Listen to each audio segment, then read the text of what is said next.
മക്കളെ കഴിഞ്ഞ ക്ലാസ്സിൽ നമ്മൾ പറഞ്ഞു നിർത്തിയത് ഒരു സർക്കുലർ ലൂപ്പുമായിട്ട് ബന്ധപ്പെട്ട മാഗ്നറ്റിക് ഫീൽഡുകളെ പറ്റിയാണ്.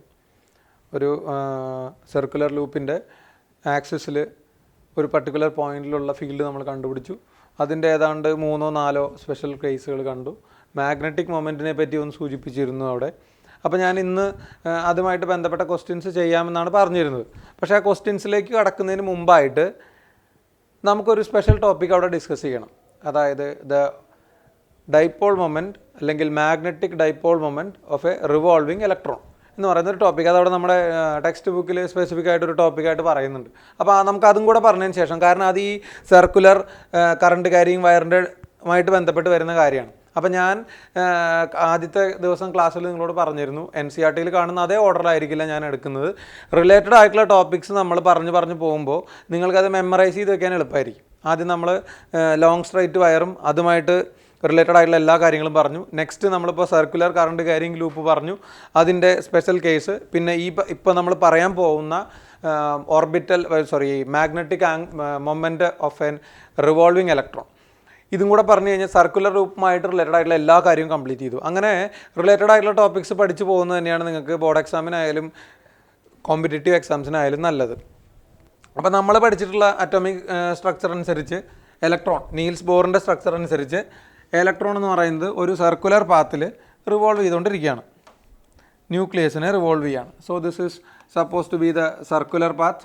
ഇതാണ് ഇപ്പോൾ ഇലക്ട്രോൺ റിവോൾവ് ചെയ്യുന്ന സർക്കുലർ പാത്ത്. അതിൻ്റെ ഓർബിറ്റിൻ്റെ റേഡിയസ് നമുക്ക് വേണമെങ്കിൽ 6 എന്ന് വിചാരിക്കാം. അപ്പോൾ ഓർബിറ്റൽ റേഡിയസ് 6 എന്ന് കൺസിഡർ ചെയ്യുകയാണെന്നുണ്ടെങ്കിൽ ഇതാണ് സെൻറ്റർ. അപ്പോൾ സെൻറ്ററിൽ നിന്ന് 6 റേഡിയസിലാണ് ഇലക്ട്രോൺ ഇരിക്കുന്നത്. So radius of electron is small r. Electron ദാ ഇവിടെ റിവോൾവ് ചെയ്തുകൊണ്ടിരിക്കുന്നുണ്ട് കേട്ടോ. ഇതാണ് electron, that is an E-. Electron ദാ ഇങ്ങനെ റിവോൾവ് ചെയ്തുകൊണ്ടിരിക്കുകയാണ്. At this centre there is nucleus, positive ചാർജുള്ള ന്യൂക്ലിയസ് അവിടെ ഉണ്ട്. ഇലക്ട്രോൺ ഇങ്ങനെ റിവോൾവ് ചെയ്തുകൊണ്ടിരിക്കുകയാണ്. നമുക്കറിയാം ഇലക്ട്രോൺ റിവോൾവ് ചെയ്യുന്നത് ക്ലോക്ക് വൈസ് ആയിട്ടാണെങ്കിൽ കറണ്ട് വരുന്നത് എങ്ങനെയായിരിക്കും? ആൻറ്റി ക്ലോക്ക് വൈസ് ആയിരിക്കും. കാരണം ഇലക്ട്രോൺ നെഗറ്റീവ് ചാർജാണ്. നെഗറ്റീവ് ചാർജിൻ്റെ മൂവ്മെൻറ്റിന് നേരെ ഓപ്പോസിറ്റ് ആയിരിക്കും കറണ്ട് എന്ന് കഴിഞ്ഞ ഇലക്ട്രിസിറ്റിയുടെ ചാപ്റ്ററിൽ നിങ്ങൾ പഠിച്ചിട്ടുണ്ടാവും. നെഗറ്റീവ് ചാർജ് എങ്ങോട്ടാണോ പോകുന്നത് അതിൻ്റെ നേരെ ഓപ്പോസിറ്റ് മാനറിലായിരിക്കും ആര് വരുന്നത്? കൺവെൻഷണൽ കറണ്ട് വരുന്നത്. അപ്പോൾ നമുക്കൊരു കാര്യം ഉറപ്പിച്ച് പറയാമല്ലോ, ഇവിടെ ഇലക്ട്രോൺ ക്ലോക്ക് വൈസ് ആയതുകൊണ്ട് ഈ സിറ്റുവേഷനിൽ കറണ്ട് വരുന്നത് എങ്ങനെയാണ്? ആൻറ്റി ക്ലോക്ക് വൈസ് ആയിട്ടാണ് കറണ്ട് വരുന്നത്. അപ്പോൾ ഇവിടെ ഈ ഓർബിറ്റിനെ, ഇലക്ട്രോണിക് ഓർബിറ്റിനെ നമുക്ക് എന്തായിട്ട് കൺസിഡർ ചെയ്യാം? ഒരു കറണ്ട് ക്യാരിയിങ് സർക്കുലർ ലൂപ്പ് പോലെ നമുക്ക് കൺസിഡർ ചെയ്യാം. അങ്ങനെ ഇതിനെ ഒരു കറണ്ട് ക്യാരിയിങ് സർക്കുലർ ലൂപ്പ് പോലെ കൺസിഡർ ചെയ്താൽ the current in this case I can be written as, മക്കളെ, E/T അല്ലേ വരിക? E/T, where E is the charge and T is the time period of revolution. ഇലക്ട്രോണിൻ്റെ ടൈം പീരീഡ് ഓഫ് റെവല്യൂഷൻ നമുക്കറിയാം. Time period is equal to എത്ര വരും? Distance by velocity 2πr divided by v എന്നല്ലേ വരിക? That means the current due to the orbital motion of electron is equal to E/T എടുത്തു കഴിഞ്ഞാൽ we get EV divided by 2πr എന്ന് കിട്ടിയില്ലേ? So this is the current. അപ്പോൾ ഇതിനെ നമ്മളൊരു ഇവിടെ ഒരു കറണ്ട് ഫ്ലോ ചെയ്യുന്നുണ്ടെങ്കിൽ, ഒരു കാര്യം ശ്രദ്ധിച്ചോളൂ, കറണ്ട് ഇവിടെ ഫ്ലോ ചെയ്യുന്നുണ്ടെങ്കിൽ ക്ലോക്ക് വൈസ് ആയിട്ട് ഇലക്ട്രോൺ മൂവ് ചെയ്യുകയാണെങ്കിൽ ആൻറ്റി ക്ലോക്ക് വൈസ് ആയിട്ട് ആര് വരും? ഒരു കൺവെൻഷണൽ കറണ്ട് അവിടെ ഡെവലപ്പ് ചെയ്യും. അപ്പോൾ ഇതൊരു കറണ്ട് ക്യാരിയിങ് സർക്കുലർ ലൂപ്പായി എന്ന് പറയാൻ പറ്റില്ല, സർക്കുലർ ലൂപ്പ് പോലെയായി. അങ്ങനെയാണെങ്കിൽ കറണ്ട് ആൻറ്റി ക്ലോക്ക് വൈസ് ആണെങ്കിൽ ഈ സെൻറ്ററിലുള്ള മാഗ്നറ്റിക് ഫീൽഡ് എങ്ങോട്ടായിരിക്കും മക്കളെ? Out of the plane of paper ആയിരിക്കില്ലേ? As per the right hand thumb rule. Electron anticlockwise, so current is in the clockwise way. So clock vice current ആണെന്നുണ്ടെങ്കിൽ, current anticlockwise ആണെന്നുണ്ടെങ്കിൽ നമുക്ക് എന്ത് പറയാം? Magnetic field വരുന്നത് എങ്ങോട്ടേക്കാണ്? Out of the plane of പേപ്പറാണ്. അപ്പോൾ ഇവിടെ ഈ സർക്കുലർ ലൂപ്പ് എന്താ? ഇലക്ട്രോണിൻ്റെ ഓർബിറ്റ് എന്തായിട്ട് മാറി? The electronic orbit can be assumed as A current carrying circular loop. അപ്പോൾ ഇങ്ങനെ ഒരു സർക്കുലർ ലൂപ്പ് ആണെങ്കിൽ നമുക്ക് ഇതിൻ്റെ സെൻറ്ററിലുള്ള മാഗ്നറ്റിക് ഫീൽഡ് നമുക്കറിയാം. സെൻറ്ററിലുള്ള magnetic field B = μ0I divided by 2r എന്ന് വരും, സെൻട്രലുള്ള മാഗ്നറ്റിക് ഫീൽഡ്. അപ്പോൾ ഇതൊരു മാഗ്നറ്റായിട്ട് മാറി. ഈ ഒരു അറേഞ്ച്മെൻറ്റ് ഒരു മാഗ്നറ്റായിട്ട് മാറിയെന്നുണ്ടെങ്കിൽ മാഗ്നറ്റിക് ഫീൽഡിൻ്റെ ഇക്വേഷൻ വേണമെങ്കിൽ നമുക്ക് അവിടെ നോട്ട് ചെയ്ത് വയ്ക്കാം. B = μ0I divided by 2r എന്ന് വേണമെങ്കിൽ പറയാം. സോ ഫീൽഡ് ഉണ്ടെങ്കിൽ നമുക്കൊരു കാര്യം ഉറപ്പിച്ച് പറയാമല്ലോ, this system will be having a magnetic moment which is equal to NIA എന്ന് പറയാം. എന്ന് പറഞ്ഞാൽ നമ്പർ ഓഫ് ടൈംസ്, അതെന്തായാലും ഒന്നാണ്. So magnetic moment is equal to, current ഇവിടെ കണ്ടുപിടിച്ച് വെച്ചിട്ടുണ്ടല്ലോ നമ്മൾ, EV divided by 2πr into A എന്ന് പറയുന്നത് ഈ ഓർബിറ്റിൻ്റെ ഏരിയയിലാണ്, ഓർബിറ്റൽ ഏരിയയാണ്, ദാറ്റ് ഈസ് πr² എന്ന് വരും. അപ്പോൾ നമുക്ക് മാഗ്നറ്റിക് മൊമെൻറ്റ് എത്രയായിട്ട് വരും? The magnetic moment of electron can be written as πr cancel ആയിപ്പോയി. So that is equal to EVR divided by 2. This is the magnetic moment of electron. ഈ ഇക്വേഷനിൽ നമുക്ക് എന്തെങ്കിലും മോഡിഫൈ ചെയ്യാൻ പറ്റുമോ എന്ന് നോക്കുമ്പോഴാണ് നമുക്ക് ആ ഓർമ്മ വരുന്നത്, as per the de Broglie's theorem, അല്ലെങ്കിൽ as per the de Broglie theorem അല്ല, as per the Bohr quantization L is equal to എത്രയാണ് നമുക്ക് വരുന്നത്? L എന്ന് പറഞ്ഞാൽ angular momentum of electron which is equal to MVR, and that MVR can be written as NH divided by 2π. അപ്പോൾ ഇതിൽ നിന്ന് നമുക്ക് വേണമെങ്കിൽ മാഗ്നറ്റിക് മൊമെൻറ്റിനെ എങ്ങനെ എഴുതാം? Magnetic moment can be written as ഈ VRന് പകരം EL ഡിവൈഡഡ് ബൈ 2m എന്ന് വേണമെങ്കിൽ എഴുതാം. Or VR can be written as NH divided by 2πm. അപ്പോൾ VRന് പകരം E into NH divided by, ഇവിടെ ഒരു 2π ഉണ്ട്, ഇവിടെ ഒരു 2 ഉണ്ട്. So that will become 4πm എന്ന് വരും. That is the magnetic moment of electron is generally written as N into EH divided by 4πm. N into EH divided by 4πm, and this is called as the quantization of magnetic moment of electron. കാരണം EH constant ആണ്, 4πm constant ആണ്. അപ്പോൾ ഈ time എന്ന് പറയുന്നത് എന്താണ്? Constant ആണ്. അപ്പോൾ മക്കളെ ഇവിടെ ഈ N എന്ന് പറയുന്നത്, N represents the principal quantum number. N is equal to 1, 2, 3 etc. up to N. അപ്പോൾ നമുക്ക് എന്ത് പറയാം? ആംഗുലാർ മൊമെൻറ്റം എന്ന് പറയുന്നത് ഒന്നുകിൽ EH/2πm, അടുത്ത വാല്യൂ എന്തായിരിക്കും? 2 ഇൻറ്റു EH/2πm, 3 ഇൻറ്റു EH/2πm അല്ല 4πm, അങ്ങനെ ഇൻക്രീസ് ചെയ്തുകൊണ്ടാണ് ഇരിക്കുന്നത്. അതായത് angular magnetic moment of electron comes as an integral multiple of EH divided by 4πm. ഇലക്ട്രോണിൻ്റെ മാഗ്നറ്റിക് മൊമെൻറ്റ് വരുന്നത് EH ഡിവൈഡഡ് ബൈ 4πmൻ്റെ മൾട്ടിപ്പിൾ ആയിട്ടാണ്. അപ്പോൾ നമുക്ക് അവിടെ ഈ EH/4πm എന്ന് പറയുന്ന ആളെ ഒന്ന് നോക്കാം. ദാറ്റ് EH നോക്കിക്കോളൂ, EH ഡിവൈഡഡ് ബൈ 4πm എന്ന് പറയുന്നതിൽ അറിയാം ഇലക്ട്രോണിക് ചാർജാണ്, H എന്ന് പറഞ്ഞാൽ പ്ലാങ്ക്സ് കോൺസ്റ്റൻ്റ് ആണ്, M represents the mass of electron.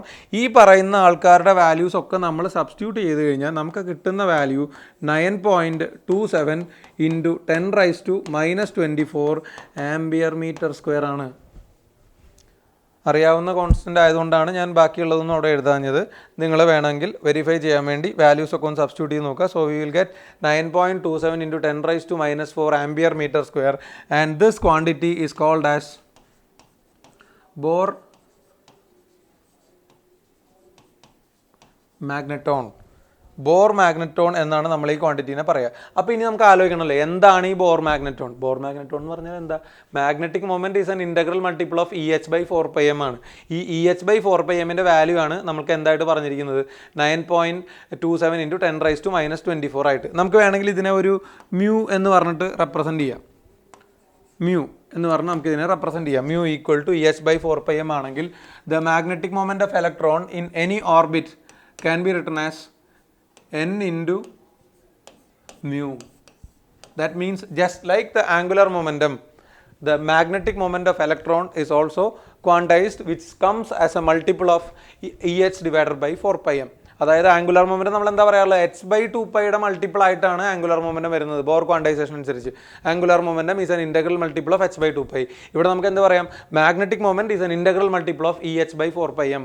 അതായത് ഒരു EH/4πm 2 EH/4πm എന്നേ വരുള്ളൂ, അല്ലാതെ 1.5 EH/4πm എന്ന് വരില്ല. ഇൻ്റഗ്രൽ മൾട്ടിപ്പിൾസ് ആയിട്ടേ വരുള്ളൂ. അതിൻ്റെ വാല്യൂ നമ്മൾ എഴുതിയിട്ടുണ്ട് ബോർ മാഗ്നറ്റോൺ. ഇനി എന്താണ് ഈ ബോർ മാഗ്നറ്റോൺ എന്ന് ഉദ്ദേശിക്കുന്നത്? ബോർ മാഗ്നറ്റോൺ എന്ന് പറഞ്ഞിട്ടുണ്ടെങ്കിൽ ഒരു ഇലക്ട്രോണിന് കിട്ടാവുന്നതിൽ വെച്ച് ഏറ്റവും ചെറിയ മാഗ്നറ്റിക് മൊമെൻറ്റിനെയാണ്, the smallest magnetic moment that is possessed by an electron. അത് എപ്പോഴാണ് സ്മോളസ്റ്റ് മാഗ്നറ്റിക് മൊമെൻറ്റ് വരുന്നത്? എപ്പോഴാണ്? N=1 ആവുമ്പോഴല്ലേ? N=1 ആവുന്ന എപ്പോഴാണ്? When the electron occupies the first orbit. First orbit occupy ചെയ്യുന്ന ഒരു ഇലക്ട്രോണിൻ്റെ മാഗ്നറ്റിക് മൊമെൻറ്റിനെയാണ് നമ്മൾ എന്ത് വിളിക്കുന്നത്? ബോർ മാഗ്നറ്റോൺ എന്ന് വിളിക്കുന്നത്. അതിൻ്റെ വാല്യൂ നമ്മളിവിടെ നോട്ട് ചെയ്ത് വെച്ചിട്ടുണ്ട്. ഇനി അവിടുന്ന് വേറൊരു വാല്യൂയും കൂടെ നമുക്ക് നോക്കാനുണ്ട്. അതായത് നമ്മളവിടെ ഇക്വേഷൻ എഴുതിയപ്പോൾ പറഞ്ഞിരുന്നു മാഗ്നറ്റിക് മൊമെൻറ്റ് ഓഫ് ഇലക്ട്രോൺ ഈ ഇക്വേഷനിലേക്ക് വന്നോളൂ. Magnetic moment of electron is equal to EVR/2 എന്ന് പറഞ്ഞിരുന്നു. അതിൽ ആ EVR/2ൽ VR പകരം ആംഗുലർ മൊമെൻറ്റത്തിൻ്റെ ഇക്വേഷൻ നമ്മൾ നേരത്തെ സബ്സ്റ്റിറ്റ്യൂട്ട് ചെയ്തപ്പോൾ ഇതിനെ ഞാൻ എന്താ എഴുതി, E/VR is equal to L/M എന്ന് എഴുതാമല്ലോ. Angular momentum equal to L equal to MVR അല്ലേ മക്കളെ. അപ്പോൾ എനിക്ക് VRന് പകരം എന്താ എഴുതിയാൽ മതി, L/M എന്ന് എഴുതിയാൽ മതി. ഈ കോൺസ്റ്റൻ്റ് ആണ്, 2 കോൺസ്റ്റൻ്റ് ആണ്, M കോൺസ്റ്റൻ്റ് ആണ്. ഈ E/2M വാല്യൂ നിങ്ങളൊന്ന് കാൽക്കുലേറ്റ് ചെയ്ത് നോക്കിയേ. ഈ ഇലക്ട്രോണിക് ചാർജും ഇലക്ട്രോണിക് മാസും സബ്സ്റ്റിറ്റ്യൂട്ട് ചെയ്ത് കഴിഞ്ഞാൽ നമുക്ക് അതിന് കിട്ടുന്നത് 8.8 ഇൻറ്റു 10⁻10 കൂളംബ് പെർ കിലോഗ്രാം എന്നായിരിക്കും കിട്ടുക ആ കോൺസ്റ്റൻറ്റിൻ്റെ value. And that constant is called as gyro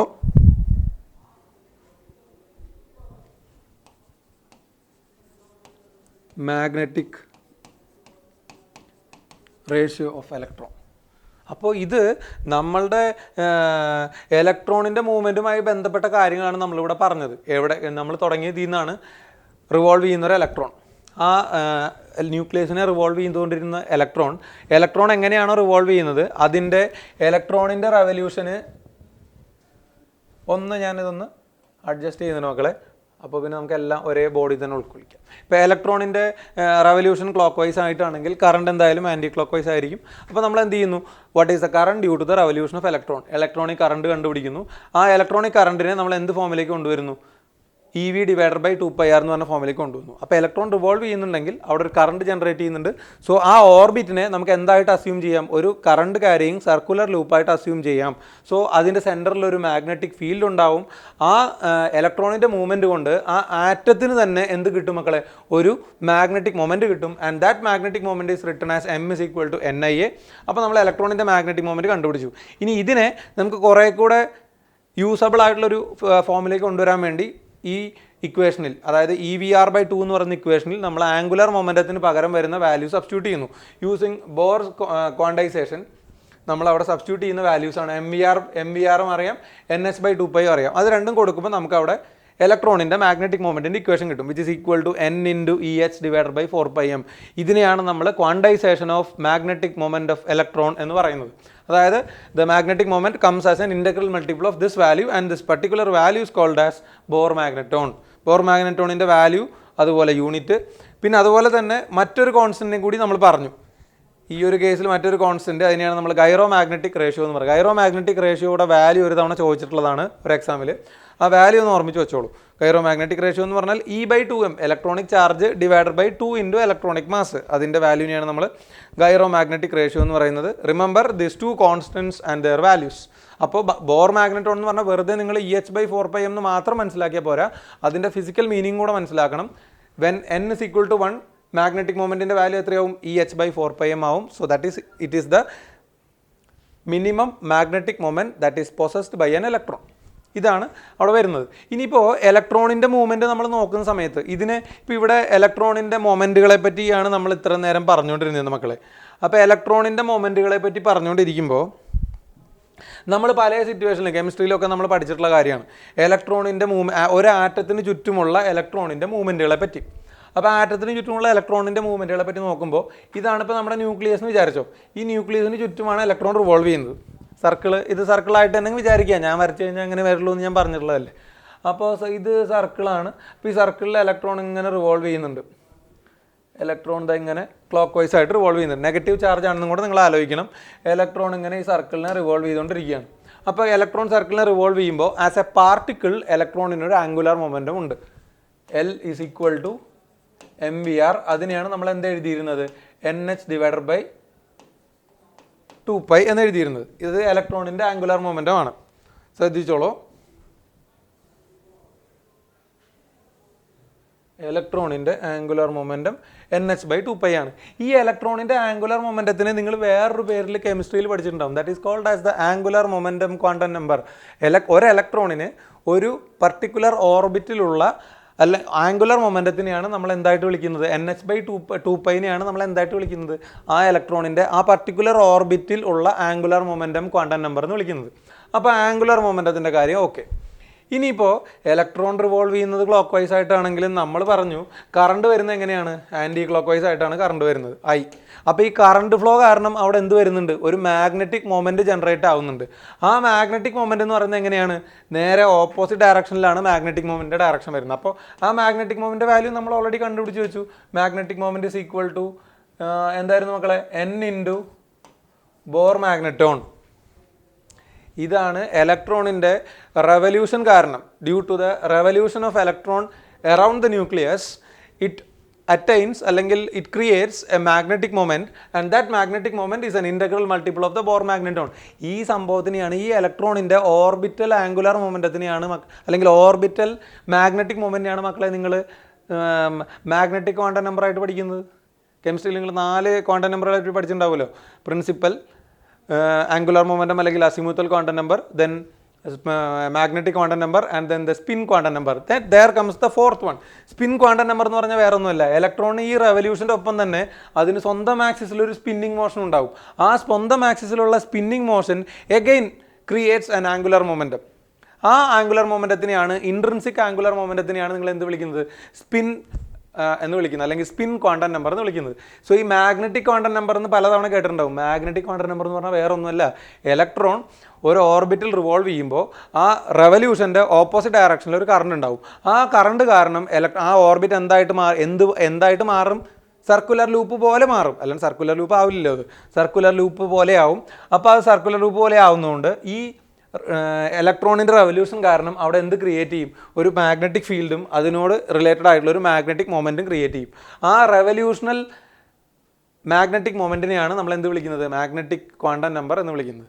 azimuthal എന്താണെന്ന് നിങ്ങൾക്ക് അറിയാം, ഇലക്ട്രോണിൻ്റെ ജോമെട്രിക്കൽ മൊമെൻറ്റമാണത്. ഇത് മാഗ്നറ്റിക് മൊമെൻറ്റാണ്.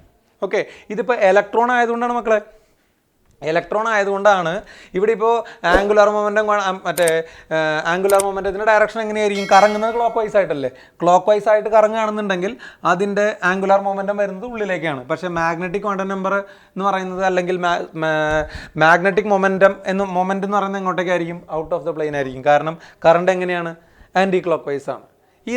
ഈ രണ്ട് കാര്യങ്ങളാണ് നമ്മളവിടെ ശ്രദ്ധിക്കേണ്ടത്. ഇതിപ്പോൾ ഒരു നെഗറ്റീവ് ചാർജ് ആയതുകൊണ്ടാണ് ഇങ്ങനെ, ഒരു നെഗറ്റീവ് ചാർജ് ആയതുകൊണ്ട് അതിൻ്റെ ആംഗുലർ മൊമെൻറ്റത്തിൻ്റെ ഡയറക്ഷനും മാഗ്നറ്റിക് മൊമെൻറ്റിൻ്റെ ഡയറക്ഷനും 180 ഡിഗ്രിയിലായിരിക്കും. ഇവിടെ ആംഗുലർ മൊമെൻറ്റം വരുന്നത് ക്ലോക്ക് വൈസ് റൊട്ടേഷൻ ആയതുകൊണ്ട് angular momentum will be acting in to the plane. Current anti clock vice ആയതുകൊണ്ട് magnetic moment will be out of the plane. ഇത് തന്നെ നിങ്ങൾ ഇലക്ട്രോണിന് പകരം ഒരു പോസിറ്റീവ് ചാർജിനെ കൺസിഡർ ചെയ്തു. പോസിറ്റീവ് ചാർജ് ആണെന്നുണ്ടെങ്കിൽ പോസിറ്റീവ് ചാർജ് ഏത് ഡയറക്ഷനിൽ മൂവ് ചെയ്യുന്നുണ്ടോ അതേ ഡയറക്ഷനിൽ തന്നെയാണ് കറണ്ടിൻ്റെ ഡയറക്ഷൻ നമ്മൾ എടുക്കുന്നത്. അപ്പോൾ നെഗറ്റീവ് ചാർജ് ആയതുകൊണ്ട് angular momentum and magnetic moment will be directed along opposite way. Positive charge ആയിരുന്നെങ്കിൽ they will be along the same direction. ഈ ഒരു കാര്യം അവിടെ ഓർമ്മിച്ച് വെച്ചോളൂ. ഇത് നമ്മൾ ആറ്റമിക് സ്ട്രക്ചറുമായിട്ട് പറയുമ്പോൾ അതിന് റിലേറ്റഡ് ആയിട്ടുള്ള കാര്യങ്ങളാണ്. ഞാൻ ഈ ആറ്റമിക് സ്ട്രക്ചറിനെ പറ്റി പറയുമ്പോൾ മറ്റ് പല ക്ലാസ്സുകളിൽ, ഇപ്പോൾ സൺഡേ ബാച്ചിലൊക്കെ ഉള്ള എൻ്റെ മക്കൾക്ക് അറിയാം, അവരുടെ അടുത്ത് കഴിഞ്ഞ പോലെ ഞാൻ പറഞ്ഞിട്ടുള്ള കഥയാണത്. അതായത് ഈ ആറ്റമിക് സ്ട്രക്ചർ എന്ന് പറയുന്നത്, ഇതിപ്പോൾ നീൽസ് ബോറിൻ്റെ ഒരു തിയറി അനുസരിച്ചാണ് നമ്മൾ ഈ കണ്ട കാര്യങ്ങൾ മൊത്തം ഡിറൈവ് ചെയ്തെടുക്കുന്നത്. ഇതേ കാര്യം തന്നെ നമ്മൾ ആറ്റമിക് സ്ട്രക്ചറിൽ പഠിക്കുന്നുണ്ട്. നീൽസ് ബോറിൻ്റെ തിയറിയിൽ കുറേ തെറ്റുകൾ ഉണ്ടായിരുന്നു. അത് നമ്മൾ പരിഹരിക്കുന്ന രീതിയിലാണ് ഹെയ്സൻബർഗ് തിയറി ഉണ്ടാക്കിയത്. അങ്ങനെ ആറ്റമിക് തിയറിക്ക് പഴയ കാലം തൊട്ട് ഏതാണ്ട് ഒരു 300ഓളം വർഷത്തെ ചരിത്രമാണ് ശരിക്കും ഈ പറഞ്ഞ ആറ്റമിക് തിയറിയിലുള്ളത്. ഇത് നീൽസ് ബോറിൻ്റെ തിയറി കൊണ്ട് മാത്രം നമ്മൾ പറയുന്ന കാര്യമാണ്. ഇതിൽ പാർഷ്യലായിട്ട് കുറേ കറക്ഷൻസ് ഉണ്ടായിരുന്നു, അല്ലെങ്കിൽ കുറേ കാര്യങ്ങൾ അതിൽ ഇന്നും നമ്മൾ ഒബേ ചെയ്തുകൊണ്ടിരിക്കുന്ന കുറേ പ്രിൻസിപ്പിൾസ് ഉണ്ട്.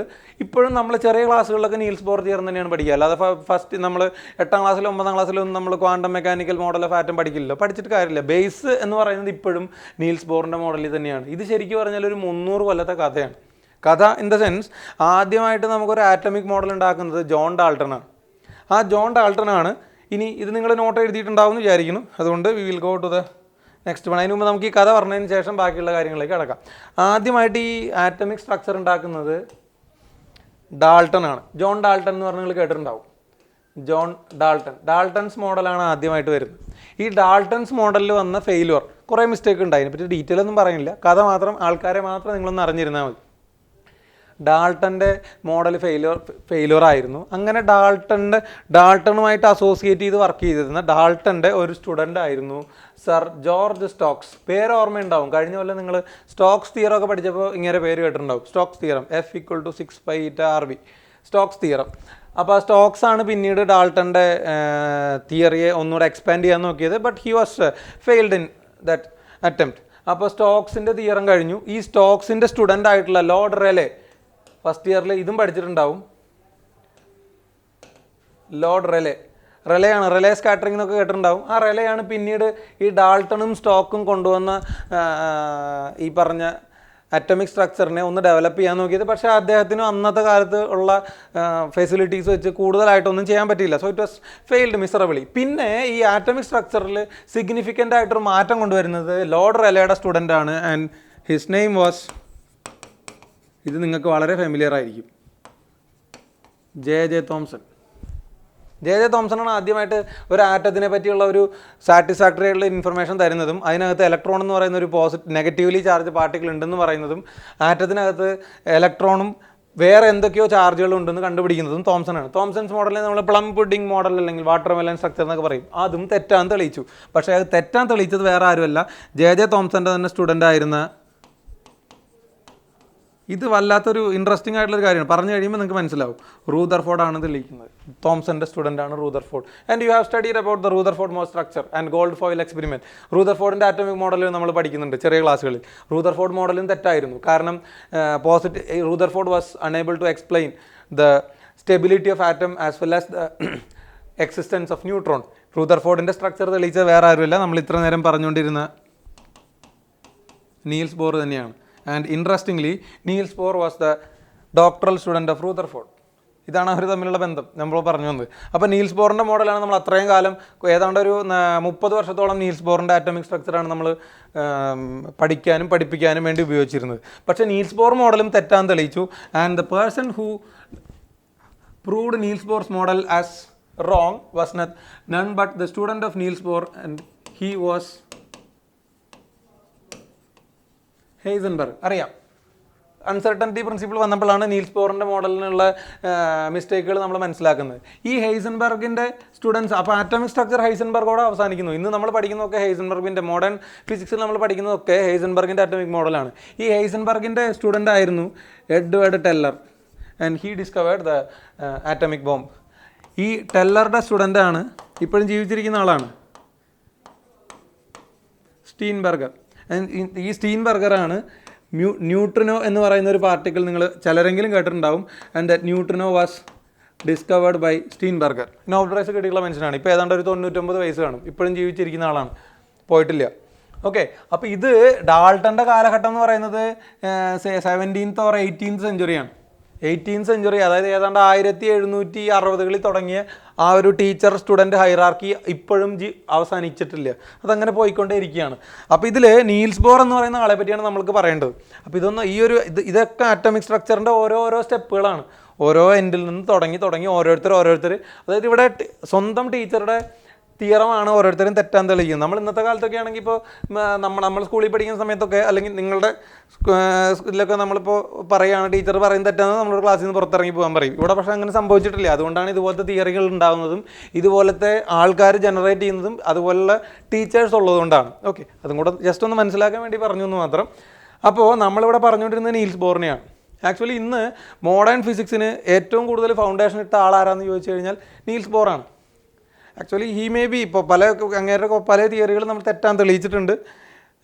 ആ ഒരു ടൈമിൽ നമ്മൾ കൺസിഡർ ചെയ്യുകയാണെങ്കിൽ Einstein was the most celebrated scientist during that year, but Niels Bohr was the most brilliant one in my point of view. എൻ്റെ പോയിന്റ് ഓഫ് വ്യൂലുള്ള കാര്യങ്ങളാണ് ഞാൻ പറയുന്നത്. ഐൻസ്റ്റീൻ എന്ന് പറഞ്ഞാൽ അന്ന് ഭയങ്കര സെലിബ്രിറ്റി ആയിരുന്നു, പക്ഷേ നീൽസ് ബോർ അങ്ങനെ സെലിബ്രിറ്റി ആയിരുന്നില്ല. പക്ഷേ ഇന്ന് നമ്മൾ പഠിക്കുന്ന മോഡേൺ ഫിസിക്സിൻ്റെ ഫൗണ്ടേഷൻസ് എല്ലാം കൊണ്ടുവരുന്നത് നീൽസ് ബോറോ അല്ലെങ്കിൽ നീൽസ് ബോറിൻ്റെ സ്റ്റുഡൻസോ ആണ്. ഈ ഒരു കാര്യം കൂടെ ഇതിപ്പോൾ ഈ ഇലക്ട്രോണിൻ്റെ സർക്കുലർ മോഷനും റെവല്യൂഷനുമായിട്ട് ബന്ധപ്പെട്ട് വന്നപ്പോഴാണ് ഇതിലേക്കൊക്കെ വന്നത്. ജസ്റ്റ് ഒരു ഇൻഫർമേഷന് വേണ്ടി ഞാൻ പറഞ്ഞു എന്ന് മാത്രം. ഇനിയിപ്പോൾ ഇത് കഴിഞ്ഞാൽ നമുക്കിനി സർക്കുലർ കറണ്ട് കാരിങ് വയറുമായിട്ട് ബന്ധപ്പെട്ട കാര്യങ്ങളൊക്കെ കഴിഞ്ഞു. ഇനി നമുക്ക് അടുത്ത് നോക്കേണ്ടത് സർക്കുലർ വയറിൻ്റെ ക്വസ്റ്റ്യൻസിനെ പറ്റിയാണ്. ഓക്കെ മക്കളെ, നമുക്ക് അത്യാവശ്യം സിമ്പിളായിട്ടുള്ള ക്വസ്റ്റ്യനുകളിൽ നിന്ന് തുടങ്ങി ടഫായിട്ടുള്ള ക്വസ്റ്റ്യനുകളിലേക്ക് പോവാം. അപ്പോഴേ നമുക്ക് അതുമായിട്ടൊരു ഫെമിലിയാരിറ്റി വരണ്ടേ. ഞാൻ എപ്പോഴും പറയാറുള്ള വാക്കാണ്, നിങ്ങൾക്കറിയാം, പലർക്കും അറിയാം, ആ വാക്ക് ഇടയ്ക്കിടയ്ക്ക് യൂസ് ചെയ്യാറുള്ളതാണ്. അപ്പോൾ ഇവിടെ നോക്കുകയാണെങ്കിൽ ഈ സിറ്റുവേഷനിൽ നമ്മൾ നോക്കിയാൽ കറണ്ട് ഈ ഡയറക്ഷനിലാണ്, ക്ലോക്ക് വൈസ് ഡയറക്ഷനിലാണ് പോകുന്നത്. ഇതൊരു സെമി സർക്കുലർ ലൂപ്പാണ്. നേരത്തെ നമ്മൾ പറഞ്ഞിരുന്നല്ലോ, ഒരു സർക്കുലർ ലൂപ്പാണെങ്കിൽ അതിൻ്റെ സെൻറ്ററിൽ വരുന്ന magnetic field, the magnetic field at the centre of a circular loop B equal to μ0I divided by 2R ആണ്. ഇത് ഫുൾ സർക്കിൾ ആണെങ്കിൽ, നമുക്കിവിടെ ഫുൾ സർക്കിൾ ഇല്ല, നമുക്കൊരു സെക്ഷൻ ഓഫ് ദ സർക്കിളേ ഉള്ളൂ. സോ ഫോർ എനി സെക്ഷൻ നമ്മൾ എന്താ പറഞ്ഞിരുന്നത്, magnetic field due to a circular arc B dash equal to μ0I divided by 4πr into theta. Please note that the angle should be taken in radian. ഡിഗ്രിയിൽ കൊണ്ടുപോയി 60 degree എന്ന് കൊടുക്കരുത്, അല്ലെങ്കിൽ 90 degree എന്ന് കൊടുക്കരുത്, റേഡിയനിലായിരിക്കും റെപ്രസെൻറ്റ് ചെയ്യേണ്ടത്. ഇത് ഡിറൈവ് ചെയ്ത കാര്യങ്ങളും ഓർമ്മയുണ്ടാവും, മനസ്സിലായിട്ടുണ്ടാവും എന്ന് വിചാരിക്കുന്നു. So we will come to this question. ഇവിടെ നമുക്ക് വേണ്ടത് ഈ സെമി സർക്കുലർ ലൂപ്പ് കാരണം ഇവിടെ ഉണ്ടാവുന്ന മാഗ്നറ്റിക് ഫീൽഡാണ് നമുക്ക് കണ്ടുപിടിക്കേണ്ടത്. സെമി സർക്കുലർ ലൂപ്പ് കൊണ്ട് ഇവിടെ ഉണ്ടാവുന്ന മാഗ്നറ്റിക് ഫീൽഡ്. അപ്പോൾ നമുക്ക് നോക്കാം, ഈ സെമി സർക്കിൾ കൊണ്ട് magnetic field B equal to, നോക്കിക്കോളൂ, μ0, സെക്കൻഡ് ഇക്വേഷനാണ് നമ്മൾ യൂസ് ചെയ്യേണ്ടത്. കാരണം സർക്കുലറിൻ്റെ കംപ്ലീറ്റ് സർക്കിൾ അല്ല, പകരം സെക്ഷൻ ഓഫ് ദ അല്ലെങ്കിൽ സെഗ്മെൻറ്റ് ഓഫ് ദ സർക്കിളാണ്. So μ0I divided by 4πr where r represents the radius of the loop.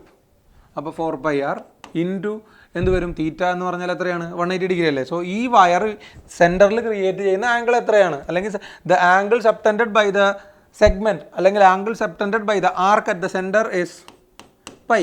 അപ്പോൾ എത്ര വന്നു മക്കളെ, നമുക്ക് μ0I ഡിവൈഡഡ് ബൈ 4R എന്നല്ലേ വന്നത്. ഇത് ആക്ച്വലി എന്താ, സർക്കിൾ ക്രിയേറ്റ് ചെയ്യുന്ന മാഗ്നറ്റിക് ഫീൽഡിൻ്റെ നേരെ പകുതിയാണ്. സോ ഫസ്റ്റ് കേസിൽ μ0I ഡിവൈഡഡ് ബൈ 4R. ഇത് മാത്രം നിർത്തിയാൽ പോരെ, ഡയറക്ഷൻ നമ്മൾ നോക്കണം.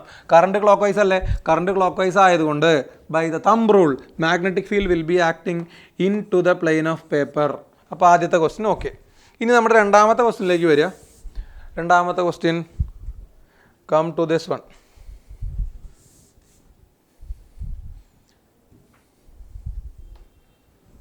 ഈ ക്വസ്റ്റ്യനിൽ നോക്കിക്കോളൂ, ഇതിൻ്റെ അവസ്ഥ നോക്കുകയാണെങ്കിൽ ഇവിടെ 2 സ്ട്രെയിറ്റ് വയറുണ്ട്, അത് പോരാഞ്ഞിട്ട് ഒരു സെമി സർക്കുലർ വയറുണ്ട്. ഈ 3 പേരെ കൊണ്ടും നമുക്ക് വേണ്ട, അല്ലെങ്കിൽ 3 പേരെ കൊണ്ടും ഈ സെൻറ്ററിൽ ക്രിയേറ്റ് ചെയ്യുന്ന മാഗ്നറ്റിക് ഫീൽഡാണ് നമുക്ക് വേണ്ടത്. മക്കളെ, കുറച്ച് 1-2 ക്ലാസ് മുന്നേ ഞാൻ പറഞ്ഞിരുന്നു, ഒരു സ്ട്രെയിറ്റ് വയറാണെന്നുണ്ടെങ്കിൽ അതിൻ്റെ ആക്സിയൽ പോയിന്റിൽ എന്തുണ്ടായിരിക്കില്ല, മാഗ്നറ്റിക് ഫീൽഡ് ഒന്നും ഉണ്ടായിരിക്കില്ല. This is an axial point with respect to this conductor as well as this conductor. അപ്പോൾ ഇവിടെ ഈ കണ്ടക്ടർ കൊണ്ടോ ഈ പോയിന്റിൽ എന്ത് എക്സ്പീരിയൻസ് ചെയ്യുന്നില്ല, മാഗ്നറ്റിക് ഫീൽഡ് എക്സ്പീരിയൻസ് ചെയ്യുന്നില്ല. അതായത് ഈ പോയിന്റിൽ മാഗ്നറ്റിക് ഫീൽഡ് ക്രിയേറ്റ് ചെയ്യുന്ന ആര് മാത്രമാണ്, ഈ സെമി സർക്കുലർ വയറാണ്. സെമി സർക്കുലർ വയറിൻ്റെ മാഗ്നറ്റിക് ഫീൽഡ് നമ്മൾ ഓൾറെഡി കണ്ടതല്ലേ. So in this case the magnetic field is equal to μ0I divided by 4R just as the previous case. ഇതേപോലെ തന്നെയാണ്, യാതൊരു വ്യത്യാസവും ഇല്ല. ഇനിയിപ്പോൾ നമ്മുടെ മൂന്നാമത്തെ ക്വസ്റ്റ്യനിലേക്ക് വന്നോളൂ, ദ തേർഡ് വൺ. ഈ തേർഡ് ക്വസ്റ്റ്യൻ നോക്കിക്കോളൂ. ഇവിടെ ഒരു സർക്കുലർ ലൂപ്പാണ്. ആ സർക്കുലർ ലൂപ്പിൽ നമ്മൾ വരുന്ന സമയത്ത് അതിൻ്റെ ഒരു എൻഡിൽ I എന്ന് പറയുന്നൊരു കറണ്ട് വരുന്നുണ്ട്, and that I will be divided into 2. പക്ഷേ ഇവിടെ ഈ പോയിന്റിൽ വെച്ച്, ഈ ജംഗ്ഷനിൽ വെച്ച് ഈ സർക്കിളിനെ ഈ 2ആയിട്ട് ഡിവൈഡ് ചെയ്യുകയാണ് ചെയ്യുന്നത്. സോ ഈ ഭാഗത്തിൻ്റെ ലെങ്ത്തും ഈ ഭാഗത്തിൻ്റെ ലെങ്ത്തും സെയിം ആണ്. ഇത് മൊത്തം 2πr ആണെങ്കിൽ മോൾ ഭാഗത്തിൻ്റെ ലെങ്ത്ത് വരുന്നതും πr ആണ്, താഴെ ഭാഗത്തിൻ്റെ ലെങ്ത്ത് വരുന്നതും πr ആണ്. സോ ലെങ്ത്ത് ഈക്വൽ ആണെങ്കിൽ ഈ 2 പേരുടെ റെസിസ്റ്റൻസ് സെയിം ആയിരിക്കും. ഇതിൻ്റെ റെസിസ്റ്റൻസ്, ഇലക്ട്രിക്കൽ റെസിസ്റ്റൻസ് മാറായിരിക്കും. ഇത് ഈ തടിയിലത്തെ ഭാഗത്തിൻ്റെ ഇലക്ട്രിക്കൽ റെസിസ്റ്റൻസ് മാറായിരിക്കും. So that means the total current will be divided as I/2 and I/2. If the resistances are equal in parallel circuits, current divides equally among them. അപ്പോൾ അത് current ഇലക്ട്രിസിറ്റിയിൽ പഠിച്ച ഓർമ്മ കാണും. ഇത് I/2, ഇത് I/2. ആ 2 I/2 കൂടെ ഇവിടെ കമ്പൈൻ ചെയ്ത് I ആയിട്ട് പോകുന്നു. ഇപ്പോൾ നമുക്ക് വേണ്ടത് സെൻറ്ററിലെ മാഗ്നറ്റിക് ഫീൽഡാണ് വേണ്ടത്. ഈ സെൻറ്ററിൽ ഈ സ്ട്രൈറ്റ് വയർ കൊണ്ടോ മാഗ്നറ്റിക് ഫീൽഡ് ഇല്ലല്ലോ, because this lies on the axis of this straight conductor. Straight കണ്ടക്ടറിൻ്റെ ആക്സിയൽ ലൈനിലുള്ള മാഗ്നറ്റിക് ഫീൽഡ് 0 ആയതുകൊണ്ട് ഈ O എന്ന് പറയുന്ന പോയിന്റിൽ സ്ട്രൈറ്റ് വയർ കൊണ്ട് മാഗ്നറ്റിക് ഫീൽഡ് എക്സ്പീരിയൻസ് ചെയ്യുന്നേ ഇല്ല. പിന്നെ നമ്മൾ ആരെ മാത്രം നോക്കിയാൽ മതി, ഈ സർക്കുലർ വയറിനെ മാത്രം നോക്കിയാൽ മതി. ഇതും I/2 ആണ്, ഇതും I/2 ആണ്. അപ്പോൾ നോക്കിയാൽ മക്കളെ നിങ്ങൾ, ഇത് I/2 ആയതുകൊണ്ട് ഇതിൻ്റെ ഇപ്പോൾ മാഗ്നറ്റിക് ഫീൽഡിൻ്റെ മാഗ്നിറ്റ്യൂഡ് നോക്കിക്കഴിഞ്ഞാൽ ഈ അപ്പർ സെഗ്മെൻറ്റ് കൊണ്ട് ക്രിയേറ്റ് ചെയ്യുന്ന മാഗ്നറ്റിക് ഫീൽഡും ലോവർ സെഗ്മെൻറ്റ് കൊണ്ട് ക്രിയേറ്റ് ചെയ്യുന്ന മാഗ്നറ്റിക് ഫീൽഡും മാഗ്നിറ്റ്യൂഡ് സെയിം ആണ്. കാരണം രണ്ടെണ്ണത്തിൻ്റെയും ലെങ്ത് സെയിം, രണ്ടിലൂടെയുള്ള കറണ്ട് ഫ്ലോ സെയിം. അപ്പോൾ അപ്പർ സെഗ്മെൻറ്റ് മാഗ്നിറ്റ്യൂഡ് ഓഫ് ഇതിനെ നമുക്ക് B1 എന്ന് വിളിച്ചു കഴിഞ്ഞാൽ മാഗ്നിറ്റ്യൂഡ് ഓഫ് B1 ആണെങ്കിലും മാഗ്നിറ്റ്യൂഡ് ഓഫ് B2 ആണെങ്കിലും രണ്ടും സെയിം ആണ്, which is equal to μ0I/4R, just as we discussed in the previous 2 cases. അതേപോലെ തന്നെയാണ്. പക്ഷേ ഇവിടെ നമ്മൾ എന്തും കൂടെ നോക്കണം, ഡയറക്ഷനും കൂടെ കൺസിഡർ ചെയ്യണം. ഡയറക്ഷൻ കൺസിഡർ ചെയ്യുമ്പോൾ എങ്ങനെയാണ്, ഫസ്റ്റ് സെഗ്മെൻറ്റിൽ അതായത് അപ്പർ സെഗ്മെൻറ്റിൽ കറണ്ട് ക്ലോക്ക് വൈസ് ആണ്. സോ അപ്പർ സെഗ്മെൻറ്റിൽ കറണ്ട് ക്ലോക്ക് വൈസ് ആയതുകൊണ്ട് മാഗ്നറ്റിക് ഫീൽഡ് എങ്ങനെയാണ് വരിക, B1 is in to the plane of paper, ഇങ്ങനെയല്ലേ വരുന്നത്. കറണ്ട് ക്ലോക്ക് വൈസ് ആയതുകൊണ്ട് B1 in to the plain ആണ്. അതേസമയം B2 എങ്ങനെയാണ്, B2 anti clock vice current ആണ്. So B2 is acting out of the plane of paper. അതാണ് നമ്മളവിടെ not ചെയ്യേണ്ട കാര്യം. B1 ഇൻ ടു ദ പ്ലെയിനും B2 എന്ന് പറയുമ്പോൾ ഈ ആൻറ്റി ക്ലോക്ക് വൈസ് I/2 കൊണ്ട് ക്രിയേറ്റ് ചെയ്യുന്ന മാഗ്നറ്റിക് ഫീൽഡാണ്. ആൻറ്റി ക്ലോക്ക് വൈസ് ആയതുകൊണ്ട് ഈ സെഗ്മെൻറ്റ് കൊണ്ട് ഇവിടെ സെൻറ്ററിൽ ക്രിയേറ്റ് ചെയ്യുന്ന മാഗ്നറ്റിക് ഫീൽഡ് എങ്ങോട്ടായിരിക്കും, പുറത്തേക്കായിരിക്കും. So even though B1 and B2 are having equal magnitude, direction നോക്കുകയാണെങ്കിൽ ഈ രണ്ടുപേരും എങ്ങനെയാണ്, അതായത് ഇവിടെ ഇതാണ് B1 എങ്കിൽ ഇതാണ് B2, ഇതാണ് നമ്മുടെ centre. So B1 B2 magnitude equal ആണ്, ഓപ്പോസിറ്റ് ഡയറക്ഷൻ ആയതുകൊണ്ട് the net field at the centre of the circular loop is equal to 0 എന്ന് കിട്ടും നമുക്ക്. That is a third question. ഇനി നമുക്ക് നാലാമത്തെ ക്വസ്റ്റ്യൻ നോക്കാം.